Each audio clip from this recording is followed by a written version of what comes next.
Pagkalipas ng isang taon, ayan, so gagawan ko lang ng video itong ginagamit natin na home tools na multimeter, yung digital mga bro. Ito po yung automatic, doon po sa mga hindi marunong gumamit, mag-adjust ng mga tester, yung mga analog, yung mga digital, minsan kasi mayroong pihitan.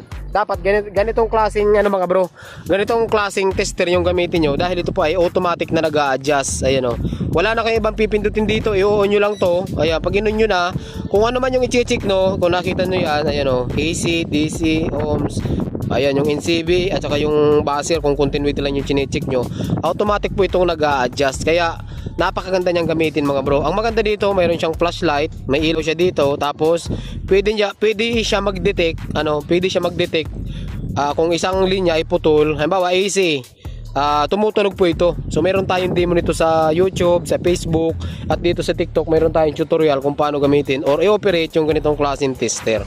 Okay, so ito yung ginagamit natin kapag may home service kasi napaka-late niya lang, tapos napakaganda niyang gamitin.